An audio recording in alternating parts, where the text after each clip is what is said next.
sedmoi, achut, apragrisiet, mniazavut citra. Ethamoi animatronic, yvozavut nosy.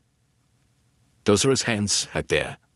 As you guys can see, I have suspended Nosy via these two ladders in my garage to continue working and additionally to see exactly where gravity wants to support the joints when the legs are elevated and also in a relaxed stance.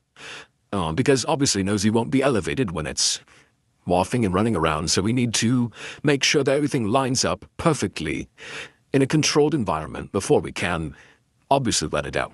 But in order to do this, I need to check the angles that the joints are falling in on each joint and make sure they're actually centered as best as they can be. So if we see through here, we can see that the base of the torso, the pelvic region, is actually displaced backwards over the rear of the legs to increase the weight load on the back of it, because Nosy needs to have rear weight, as most of its weight and body will actually be positioned forward. So we're committing for that now. This also is very helpful for seeing the lengths of the hydraulics that I need to install, the pneumatics as well. Any extensions that you guys can see coming off the legs like this, they're going to be all over the body, but they're on the legs for now.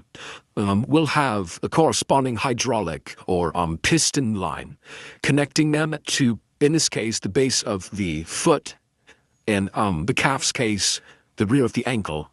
But they will also be spread out throughout the rest of the build on the elbows, the knees, the shoulders.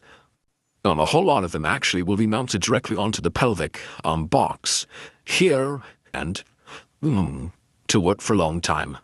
But here, it'll be a similar joint to the ankle where there's metal suspending the second joint above the first. So it'll be kind of floating like this with two metal brackets that come down.